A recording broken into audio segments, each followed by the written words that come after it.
보네포라는 신학자가 있어요. 독일 신학자인데 아주 유명한, 좀 시끄럽네.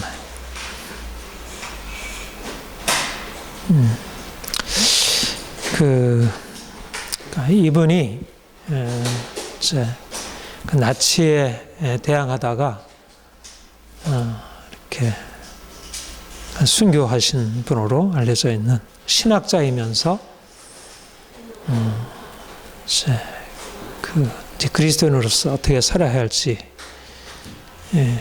아주 굉장히 탁월한 관점을 보여준 분이라 이렇게 이제 생각을 할 수 있는데요.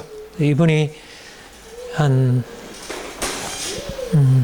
그 말 중에 유명한 말이, 세례 요한은 종교인이었지만 예수님은 이제 인간이셨다, 이렇게 말씀하셨어요.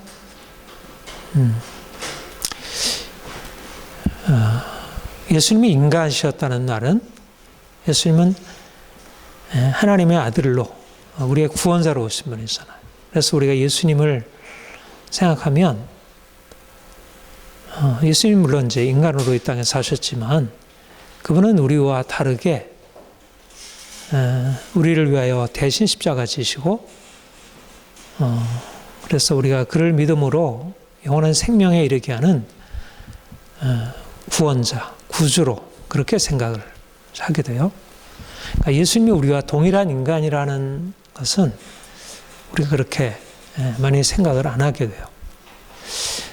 그런데 예수님은 하나님의 아들이시고 또 우리의 구세주이시지만, 그러나 예수님은 동시에 한 인간으로 오셔서 우리가 어떻게 인간으로 살아갈지를 보여주신 분이다.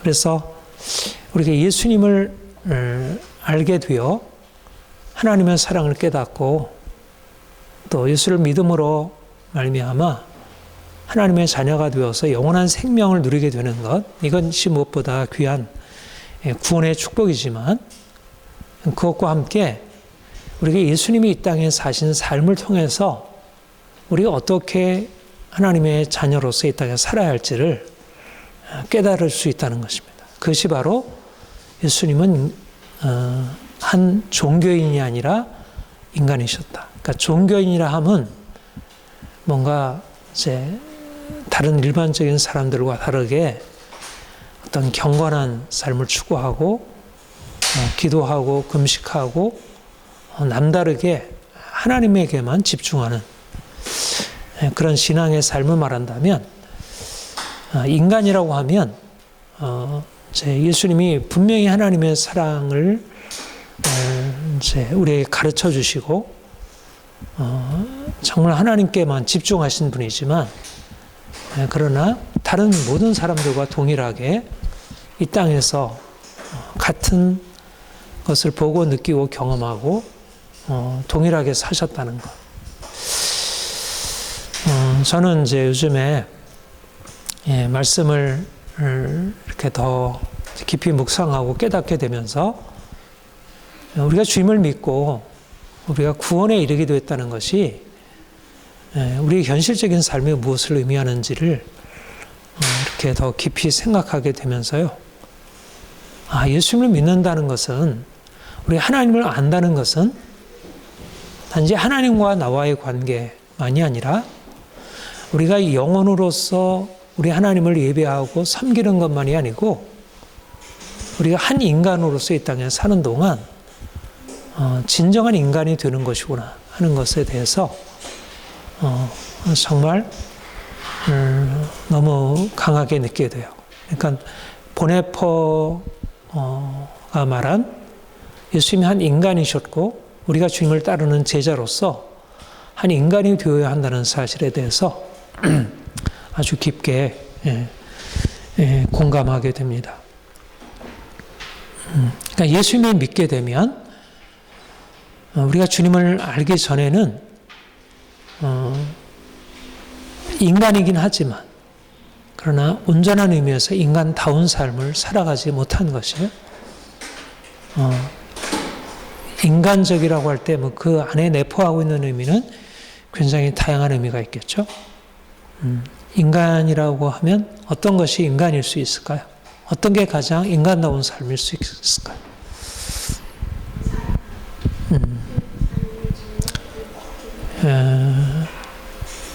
우리가 지정의 그렇게 얘기를 하죠. 지정의, 생각할 수 있는 능력, 또 무엇인가 도덕적인 것을 의지하고 그것을 행하는 것, 또 아름다움을 보고 느끼고 즐거워하는 것. 이게 이제 인간의 정신, 영혼을 가지고 있는 인간이 가지고 있는 고유한 특성이에요. 그러니까 인간으로 살아간다는 것은 그냥 생명을 유지하고 살아가는 것을 넘어서서 조금 더 높은 이제 깊은 사고할 수 있는 능력, 또 사람들과의 관계 속에서 정말 이제 진정한 인격적인 관계를 맺을 수 있는 것, 이런 것을 말할 수가 있습니다. 그러니까 예수님을 믿고 나서 우리가 믿음 이후에 이런 인간으로서의 삶의 온전한 변화가 일어났는가, 또 일어나고 있는가, 이게 이제 중요하다는 것이. 저는 이제 감사한 것은 하나님께서 요즘에 우리에게 이제 깨닫게 하시는 것이, 하나님을 아는 것이 곧 나를 아는 것이고, 하나님을 알게 될 때 더 온전한 인간으로서의 내 자신을 이렇게 찾아가는 것이구나. 이것을 우리가 이러저러한 방식으로 깨닫게 되고, 또 실제적으로 우리 안에 그런 일이 일어나게 되는 것을 보고 감사하게 돼요. 우리가 뭐 인문학에 대해서 이제 함께 공부하게 되고, 이러저러한 책들을 읽고, 또 함께 그런 것을 가지고 우리의 삶을 비추고 나누면서 우리가 하나님을 믿는다는 게 너무나 이렇게 좀 추상적이고 관념적이었구나.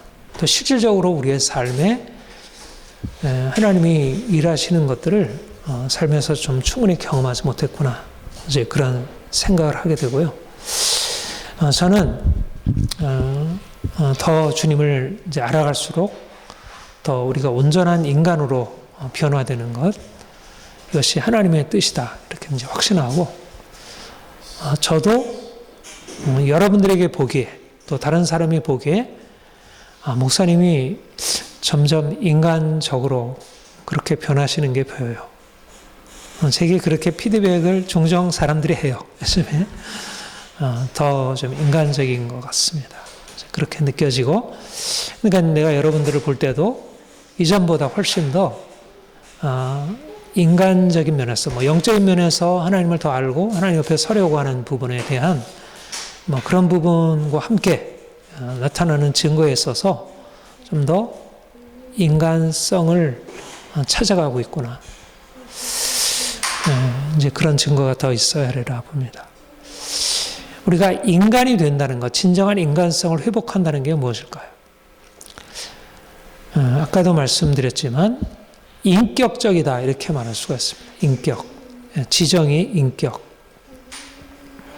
근데 어떻게 우리가 예수님을 믿고 하나님을 알게 되면 더 인간적이 되고 더 인격적이 될 수 있을까? 어떻게 그게 가능할까요?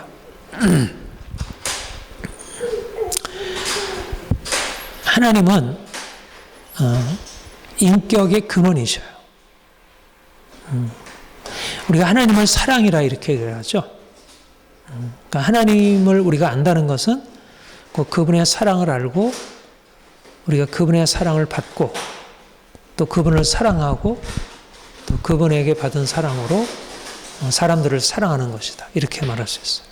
그러니까 하나님이 사랑이시고, 우리가 하나님을 알므로써 사랑을 경험한다는 것은 우리의 인격 안에 근본적인 변화가 일어난다는 것입니다. 인간의 인간되면 사실 다른 무엇보다 그 사람이 뭐 돈이 많고 굉장히 지식이 많고 또 여러 가지 재능과 뭐 이러저러한 능력이 많이 있다 할지라도 이 관계 속에서 사람들을 사랑하고 또 사랑받는 이제 이것이 없으면 진정한 인간다움을 느끼기가 어려워요. 그렇죠? 돈이 많은 사람, 권력이 높아도 대면해 보면 사람이 다가갈 때 따뜻하게 느껴지고 뭔가 나를 인격적으로 존중하는 이런 게 있어야지 뭐 아무리 다른 것으로 많이 가지고 있다 하더라도 그런 것이 없으면 우리 안에 진정한 어떤 감동을 주기 어렵습니다. 근데 하나님을 만나게 되면 하나님이 우리에게 찾아오셔서 행하신 일이 그거예요. 하나님이 나를 사랑하신다는 걸 알게 되고 그러면 내가 내 자신을 이제 사랑받는 자로 내 자신을 사랑할 수 있게 되고 그리고 세상 사람들이 가지고 있는 그런 가치관 돈이 전부이고 뭐 사람들한테 칭찬받고 뭐 지위가 높아지고 이제 이러저러한 이제 그런 것 어떤 것보다 사랑하고 사랑받는 게 가장 중요하구나. 이게 가치관의 전환이 일어나게 돼요. 그리고 실제적인 삶에서 다른 무엇보다도 사랑하고 사랑받는 것에 마음을 두게 돼요. 그러니까 사실 하나님을 만나서 알게 될 때 우리가 어려서부터 이러저러한 환경에서 온전하게 사랑받지 못하고 우리 안에 그런 온전한 인격이 구비되었지 못했다 할지라도 하나님의 사랑을 경험하면서 하나님을 더 알아가면서 우리 안에 이제 그런 인격적인 변화, 그 치유가 일어나게 되죠. 이게 바로 인간이 된다는 의미라는 것이죠. 그러니까 하나님을 아는데 내가 인간적으로 별로 변화가 없다. 이것은 하나님을 제대로 아는 것이라 할 수 없죠. 근데 이렇게 우리가 하나님을 알면서 보다 인간이 되고 인격적으로 변화되면서 일어나는 아주 중요한 깨달음이 있어요.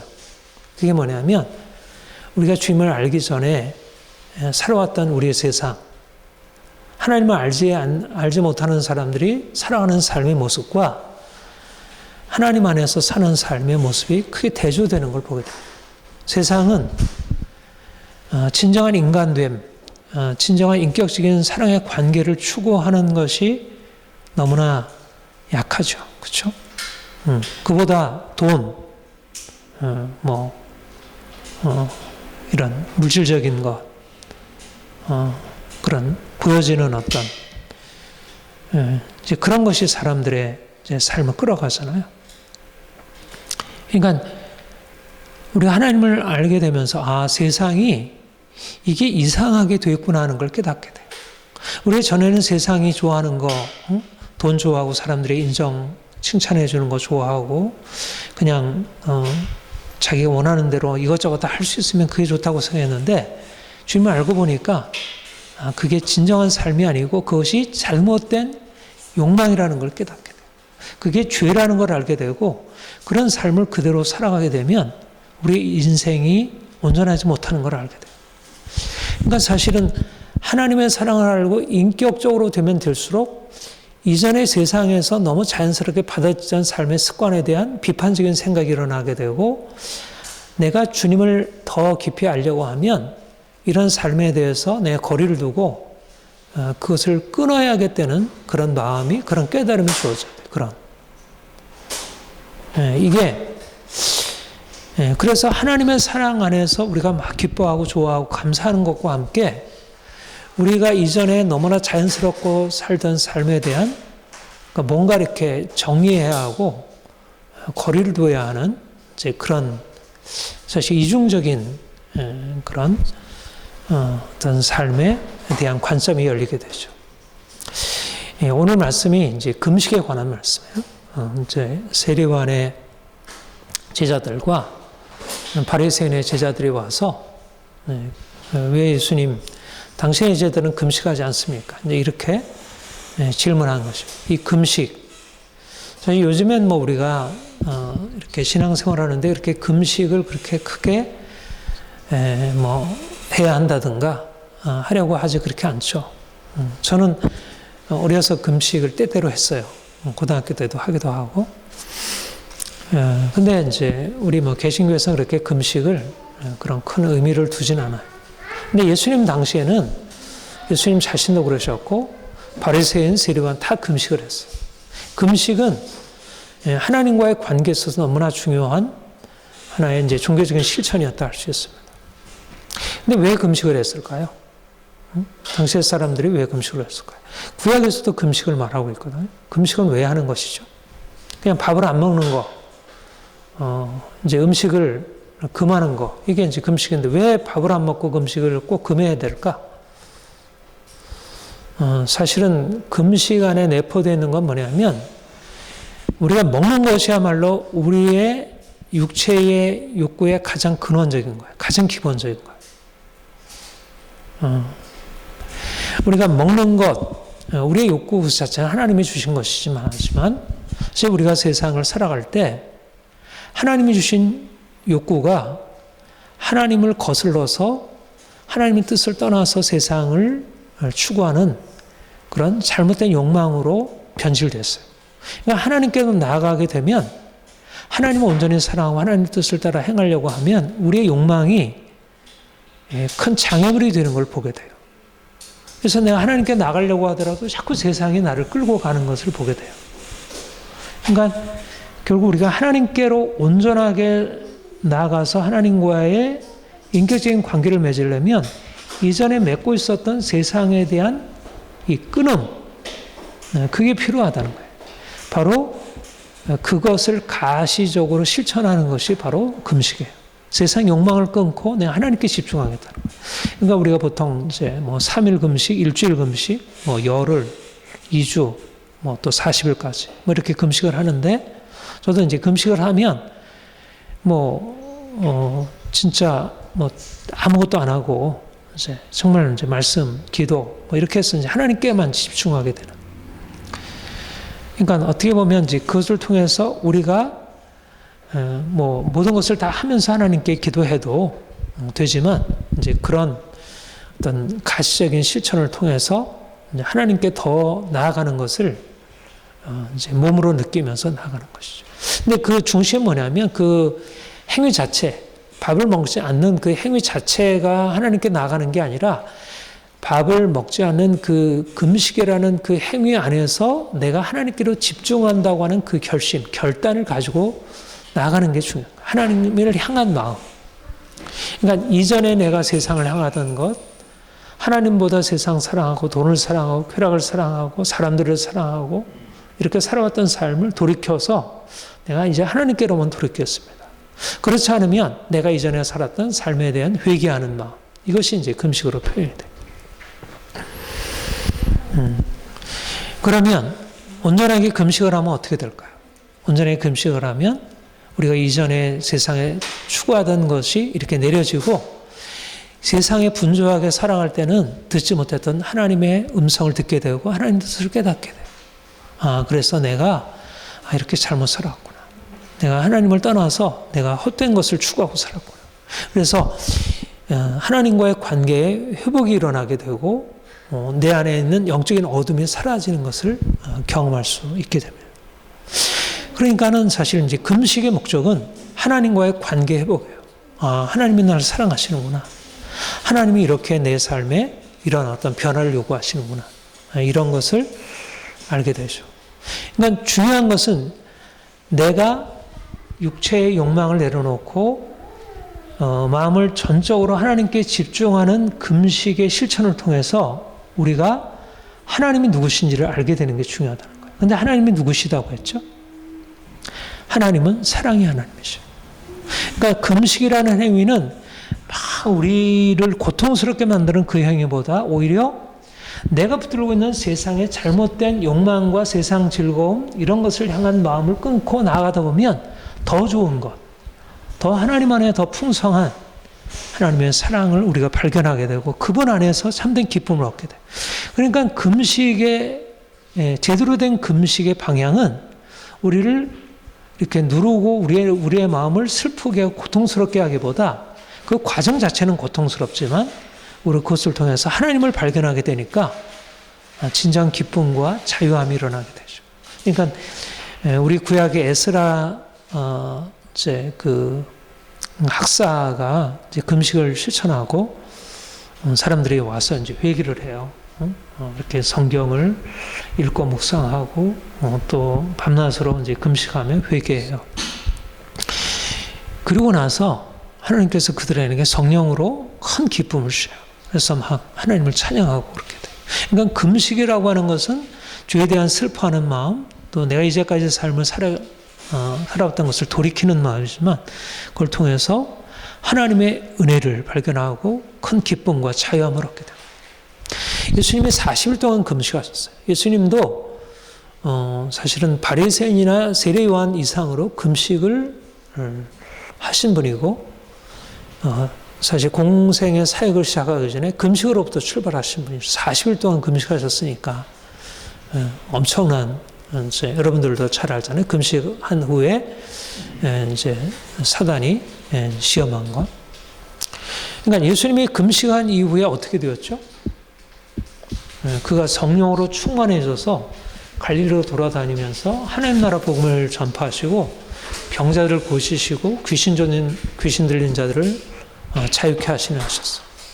그러니까 금식을 통해서 주어진 하나님의 능력으로 사람들을 변화시키고 사람들이 하나님을 떠나서 죄 가운데 행함으로 그들의 삶에 있었던 수많은 고통과 질병, 그런 사단의 매임으로부터 그들을 자유케 하셔서 그들로 하여금 진정한 인간으로서 참된 행복과 자유함을 누리고 살게 하신 것이죠.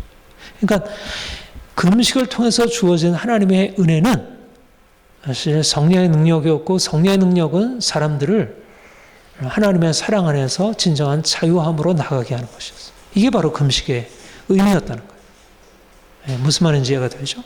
하나님이 우리를 만나주시는 목적은 우리로 밥도 안 먹고 늘 이제 이렇게 얼굴 찌푸리고 얼굴 상하게 하고 이렇게 살라는 거 아니고 하나님 안에서 평강을 누리고 사랑 안에서 기뻐하며 살라는 거예요. 근데 우리가 죄 가운데 있으니까 죄에서 돌이키기 위해서 금식이라는 이제 말하자면 이제 깨어짐, 낮아짐의 과정이 필요하고, 근데 그 결과가 온전하게 된다면 하나님의 사랑이 우리에게 부어지고 오히려 그것을 통해서 많은 사람들을 자유케 하는 그런 힘이 거기서 생겨나는 것이죠. 우리 오늘 본문을 보면 요한의 제자들과 바리새인의 제자들이 예수님께 와서 비난 섞인 질문을 했어요. 예수님, 세례요한의 제자들과 바리새인들은 금식하는데 어째 당신의 제자들은 금식하지 아니합니까? 이렇게 사람들이 이제 질문하는 것에는 무슨 의도가 있을까요? 뭘 지금 가지고 시비하는 거죠? 금식하지 아니한다는 것은 하나님께 대한 온전한 경건이 아니라는 거예요. 그러니까 바리새인들이나 세례요한, 예수님을 오심을 준비했던 세례요한까지도 금식이라는 것과 하나님을 예배하는 것은 너무나 밀접하게 연관되어 있었어요.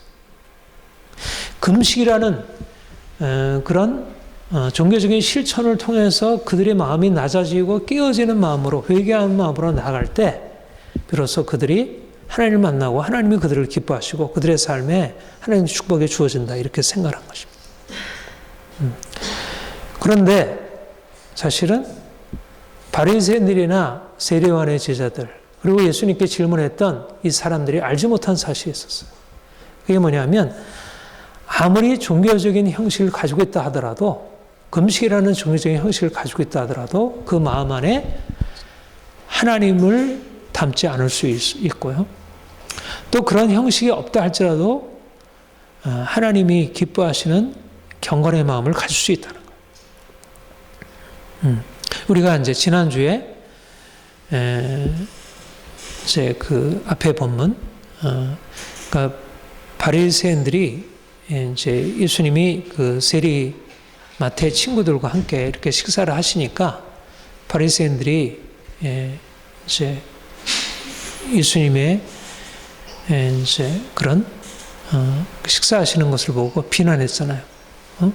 어떻게 예수님이 죄인과 소리들과 함께 식사하시? 그랬을 때 예수님께서 뭐라고 대답하셨냐면 호사에서의 말씀, 나는 제사를 원하지 아니하고 긍휼을 원한다, 이 말씀을 인용하셨죠. 그러니까 하나님께 드리는 제사 행위가 하나님의 기쁨이 되는 게 아니라 그렇게 연약한 자들, 고통당하는 자들을 그들을 긍휼히 여기고 그들에게 사랑을 베푸는 것이 하나님이 원하시는 것이다. 그러니까 말하자면 종교적인 실천, 행위가 하나님에게 합당한 행위가 아니고 하나님이 원하시는 것은 그 마음 중심으로 하나님 사랑하고 하나님의 뜻을 따라서 이웃을 사랑하는 것. 오늘 본문도 마찬가지인 거예요. 그러니까 금식이라는 행위 그 자체가 하나님을 기쁘게 하는 게 아니라 그 안에 무엇을 담고 있느냐. 정말 금식을 한다면 금식하는 바리새인들이나 그 요한의 제자들 안에 금식에 따른 그 생명의 능력과 열매가 있느냐, 사람을 살리는 그 능력이 금식 안에 있는가. 금식이라고 하는 것은 금식 행위 그 자체가 아니라 하나님을 아는 것인데, 하나님이 그 안에 자신을 나타내시는 것인데 그것이 나타나 있는가. 사실은 세례 요한의 제자들이나 아니면 바리새인의 제자들이 금식의 진정한 의미를 알았다면 예수님에 대해서 이렇게 질문하지 않았을까요? 금식의 본래적인 의미는 하나님을 알고 하나님의 뜻을 따라 행하는 것이었어요. 이사야서에 보면 그 하나님이 기뻐하시는 금식에 대해서 이렇게 말하고 있어요. 좀 본문이 긴데, 흉악의 결박을 풀어주며 멍해줄을 끌어주며 압제당하는 자를 자유케 하며 모든 멍해를 꺾는 것이 아니겠느냐. 그러니까 금식이란 뭐냐면, 진정으로 하나님이 기뻐하시는 금식은 금식 자체가 이런 일을 행한다는 게 아니라, 진정한 금식을 행하는 사람들은 어떠한 삶이 따르게 되느냐 하는 것이에요. 진정으로 너희가 금식한다고 하나님께 나아간다 하는데 너희 행위를 보면 과연 이런 것이 있느냐는 거예요. 그러니까 당시에서도 이 이사야 때에도 많은 사람들이 금식한다고 하면서 실제로 그들의 삶을 보면 사실 하나님 원하시는 이런 이웃사랑의 삶을 살지 않았다는 거예요. 그래서 이제 하나님이 이사야를 통해서 말씀하는 것은, 내가 기뻐하는 금식, 진정으로 내가 기뻐하는 금식은 어떤 거냐면 금식하는 자가 이런 삶을 사는 것이다. 흉악의 결박을 풀어주는 것, 멍해줄을 끌어주는 것, 압제당하는 자를 자유케 하는 것. 수많은 사람들이 결박과 멍해 아래 살고 있고 압제를 당하고 있다면 그들은 하나님의 사랑으로 나아가서 그들을 풀어주는 것. 예수님이 하신 일이 바로 이거 아니에요? 바로 예수님이 이 일을 하셨어요. 오셔서 흉악의 결박을 풀어주고 압제당하는 자를 자유케 하고 멍해를 깨트리셨어요.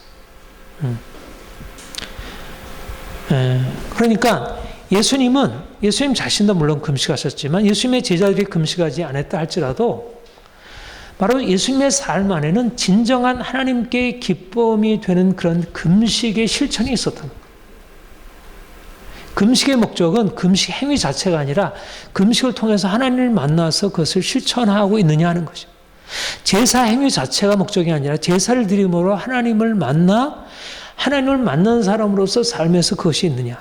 이게 바로 진정한 제사, 진정한 금식이라. 그러니까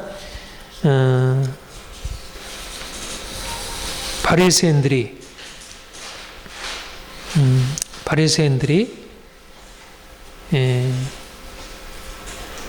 또 세례 요한의 제자들이 예수님의 제자들에 대해서 의아하게 생각하고 또 약간 이제 비난조로 했지만, 사실상 누가 진정한 금식으로 나아갔는가?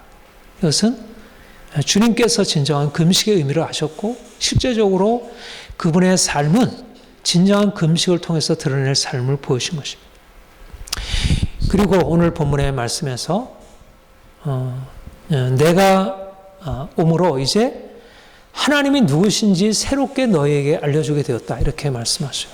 이전의 사람들은 마지막 하나님 앞에 내가 지은 죄를 이렇게 하나님께서 심판하실 것에 대해서 두려워하고 그야말로 자신의 죄를 이렇게 막 이제 이렇게 고백하고 가슴을 치고 그리고 이제 더 이상 그렇게 살지 않겠다고 그렇게 하는 것이 말하자면 하나님께 나아가는 경건의 가장 최고의 모습이었어요. 그러니까 말하자면 내가 이전에는 이렇게 살았지만 이제는 이렇게 살지 않겠습니다라고 하는 게 경건의 굉장히 중요한 태도였어요. 내의 행위가 중요했어요. 내의 깨끗한 행위. 그런데 예수님께서 오셔서 말씀하시는 건 뭐냐면, 내가 와서 이제 새로운 영성을 너에게 열어주겠다. 하나님을 알고 하나님을 섬기는 게 무엇인지를 새롭게 보여줬다. 그게 뭐냐면 하나님과의 새로운 관계성이에요. 하나님께 대한 가장 중요한 종교적인 가장 합당한 행위는 무엇일까? 그것은 내가 하나님 앞에서 어떻게 경건하게 살려고 하는 것이냐가 아니라 하나님이 어떠한 사랑으로 내게 찾아오신지를 알고 그분의 사랑을 받아들이고 내가 그 사랑에 들어가는 것. 그분과 관계 안에 살아가는 것. 이게 하나님을 아는 거라는 거. 이게 예수님이 오셔서 행하신 일이에요. 그러니까 세례 요한은 이제 회개하라 천국에 가까우니라면서 사람들의 죄를 드러내고 죄를 회개하도록 촉구했어요. 물론 예수님도 죄를 회개하도록 하셨죠. 그러나 무엇보다도 예수님이 말씀하신 것은 우리가 죄를 회개하는 것보다 더 중요한 것은 하나님이 우리에게 어떤 분이신지 그분의 사랑을 알고 그분의 사랑 안에서 내가 사랑받는 자로 깨닫는 것. 그러니까 전혀 초점이 좀 달라요. 내가 어떻게 변화되어 가느냐 중요한 것이 아니라 하나님이 나에게 어떤 분이신지 하나님이 나를 어떻게 사랑하셨는지. 그러니까 내가 비록 죄를 졌다 할지라도 내가 죄를 지은 그 자체를 내가 바꾸려고 실험하기보다 하나님이 나 같은 죄를 어떻게 사랑하시고 용서하시는지. 그래서 이제 그 사랑 안에 들어가서 그 사랑을 받아들이고 살아가는 거예요. 예수님이 이것을 말씀하신 것이 바로 탕자의 비유잖아요. 탕자의 비유. 당시의 사람들에게 있어서 죄인 세리들은 탕자 같은 자들이었어요.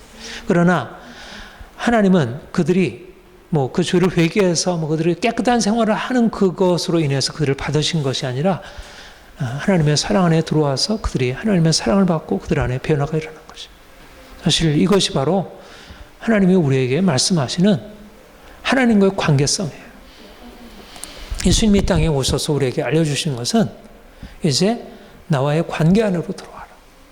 우리가 이전에 주님을 알기 전에 죄 가운데 살았고 또 죄가 아니라 우리가 의롭게 살았다 할지라도 우리는 우리 스스로 우리가 원하는 대로 살았어요. 하나님이 누구신지 하나님의 사랑이 어떤 것인지 알지 못했어요. 근데 이제 하나님이 우리에게 찾아오셔서 나 같은 죄인을 받으심을 알고 이제는 그 사랑 안에 살아가는 거예요.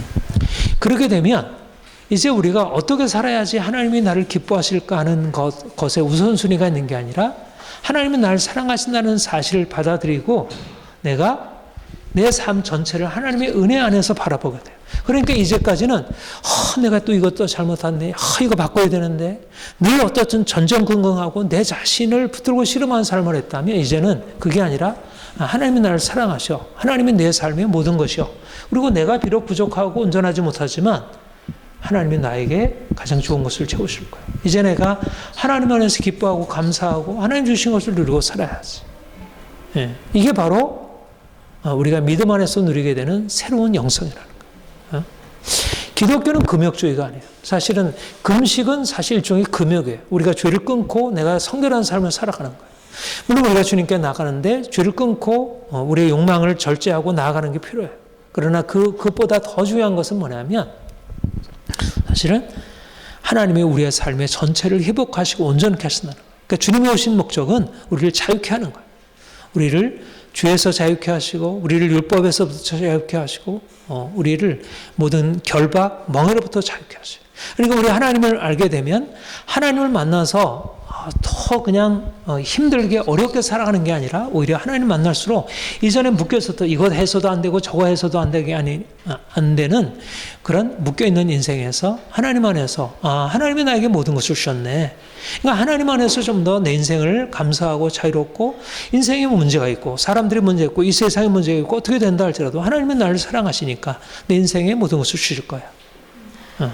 이게 바로 주님께서 우리에게 알려주신 거예요. 그러니까 예수님께 가는 자들마다 예수님을 만난 자들에게 오는 변화는 뭐냐면 인생에 대한 진지한 자세에 그에 앞서서 자유함이라는 거예요. 자유함.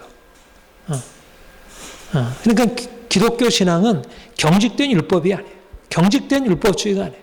주님 안에서 진정한 자유가 있어요. 그런데 주님이 우리 안에 오셔서 행하시는 거기 때문에 우리 안에 죄가 드러나고 그것에 대해서 우리가 근심하고 그것을 슬퍼하고 그것을 멀리 밀어내는 거죠. 그러니까 억지로 우리 자신을 바꾸려고 하는 게 아니라 하나님이 우리에게 주신 은혜 안에서 이 삶을 바꿔갈 수 있게 돼요. 하나님이 우리를 만나 주시게 되면서 우리 안에 그야말로 죽었던 우리의 생명이 살아나서 우리가 이제 조금 전에도 부른 천성 메마른 땅이 이제 꽃이 피어나고 생명이 이렇게 살아 역동하는 이제 우리가 이제 봄이 되어서 요즘에 새싹들이 돋아나고 나무에 꽃들이 피고 하잖아요. 이제 정말 이제 새로운 생명의 기운이 있잖아요.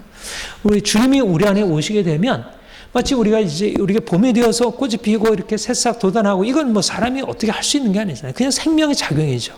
마찬가지로 하나님이 우리 인생 안에 찾아오시면 우리 인생 안에 묶였던 거 풀어지고 우리가 자유롭게 되는 거예요. 그러니까 믿음이라고 하는 거는 결코 억압적이고 힘든 인생이 아니에요. 우리가 믿음으로 더 나아가면 하나님이 우리 안에 행하시는 놀라운 것에 대해서 그야말로 더 역동적으로 더 힘있게 뻗어갈 수 있어요. 우리가 인간답다는 것은 우리가 좀 더 도덕적이고 더 성숙한 어떤 저 높은 경지로 오르는 것이지만 그러나 그에 앞서서 우리가 가장 그야말로 인간으로서 어린아이가 이제 부모의 사랑 안에서 행복해하듯이 이런 삶을 살아갈 수 있게 된다.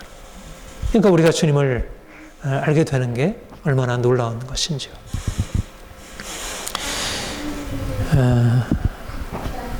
이제 우리가 그러니까 세상 사람들은 굉장히 자유롭게 행하는 것 같은데 믿는 사람들은 너무 이렇게 매여서 이것도 못하고 저것도 못하고 이렇게 될 것 같지만 그러나 그것은 잘못된 종교성이에요. 기독교 신앙은 결코 이것도 못하고 저것도 못하고 하는 그런 부자유한 율법이 아니에요. 물론 우리 안에 율법이 있고 우리는 정의를 추구해야 하고 우리는 죄를 미워하고 우리는 죄에 대해 싸우고 우리는 성결한 삶을 추구하며 살지만 그러나 기독교 신앙은 결코 율법성이 아니에요. 우리는 주님 안에서 누구보다도 자유의 의미를 알고 있는 것이고 자유를 누리고 살아가는 사람들. 그런데 세상 사람들은 하나님 없이 자유를 추구하는 거예요. 이게 근본적인 자유예요. 하나님의 사랑 안에서 그 거룩하신 하나님의 사랑 안에서 내가 자유를 추구하는가 아니면 하나님의 사랑을 떠나서 내가 원하는 욕망을 따라 살아가는 거. 욕망을 따라 살아가는 것은 자유가 아니라 이것은 결국은 파멸로 나가는 거예요. 욕심의 탕주 죄를 낳고 죄가 장성한 자 사망을 아니라 자기 욕망을 자유라고 생각하는 세상의 자유는 그거는 결국 죽음에 이르는 자유예요. 그것은 자유가 아니에요. 자유는 어디에서 가냐면 하나님의 사랑을 발견한 사람만이 진정한 자유를 얻을 수 있어요.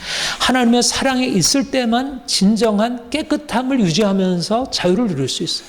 하나님의 사랑을 떠나게 되면 반드시 죄악된 욕망으로 들어가게 돼요. 이게 오늘날 세상이 주는 자유예요. 그런데 진정한 하나님을 아는 영성을 바탕으로 한 자유는 그런 세상의 악한 욕망으로 우리를 유혹하는 자유와는 다른 차원의 자유가 주어지는 거예요. 그러니까 전혀 다르죠. 종교적인 율법의 억압도 아니고 세상적인 죄의 욕망도 아니고 오늘날 사람들은 먹고 마시고 즐기는 것이 최고의 가치예요. 내 인생 내가 원하는 대로 살아가면 뭐가 문제야. 그러나 그것은 진정으로 하나님을 알지 못하고 하나님의 사랑을 깨닫지 못하고 자기 인생을 자기 마음대로 해도 된다는 어리석은 사단의 거짓말에 속은 것입니다. 고린도전서 10장 31절에 먹든지 마시든지 무엇이든지 하든지 하나님의 영광을 추구하라. 그 말씀 여러분 기억하죠? 근데 하나님의 영광을 추구한다는 게 뭘까? 이것은 하나님의 사랑 안에서 삶의 전체를 긍정하고 하나님 사랑하고 이웃 사랑하는 것. 먹든지 마시든지 하나님 주신 모든 것들을 우리가 부유하게 누리고 살아가지만 그 안에서 하나님의 영광을 추구하고 하나님의 뜻을 추구하고 하나님 사랑하고 이웃 사랑하는 것. 이게 바로 사실 이 땅에서 행복을 누리는 거예요. 우리는 우리의 자유를 가지고 죄 가운데 빠지거나 이웃을 해하거나 그러지 않아요. 자유라고 하는 것은 내 마음대로 살아가는 것이 아닙니다. 하나님이 나를 사랑하셨다는 사실이 우리를 자유케 하는 거예요. 하나님의 사랑 안에서 우리가 살아야 한다는 것이 자유예요. 사랑을 떠나면 자유 없어요. 사랑 없이는 자유는 결국 인생을 억압으로 끌어가는 것입니다. 오늘날 많은 사람들이 하나님의 사랑을 깨닫지 못하고 하나님과의 인격적인 관계 없이 사랑을 추구하기 때문에 딜레마에 자꾸 빠져요. 자유를 추구하다 보면 자꾸 사람들과 싸우게 되고 그렇잖아요. 자유를 추구하다 보면 부부간에 싸우고 부모 자녀 간에 싸우고 세상이 다 자유를 추구한다고 사랑이 다 깨어져 버렸잖아요. 근데 원래적인 하나님이 주신 예수님 안에서의 자유는 사랑 안에서 자유. 하나님이 우리를 사랑하셨다는 그 사실이 죄인된 우리로 하여금 죄의 묶임으로부터 벗어나고 또 죄책감으로부터 벗어나고 율법의 매임으로부터 벗어나게. 진정한 영성은 자유의 영성이고요. 그리고 이것이야말로 모든 인간성의 기초예요. 자유롭지 못하면 우리가 인간다움을 실현할 수 없어요. 인간은 자유로운 존재예요. 자유를 토대로 해서 진정한 인간이 가능해요. 오늘날 많은 사람들이 자유를 잃고 살아가고 있고 또 자유를 추구한다면서 진정한 도덕성, 인간성을 또 잃어버리고 살아갔어요. 주님이 우리를 이제 구속하셔서 더 온전한 자유로 이끌시기 위해서 우리를 인도하시고 있습니다. 더 주님을 만나서 온전한 자유를 누리고 그래서 더 온전한 인간성을 실현하기를 원합니다.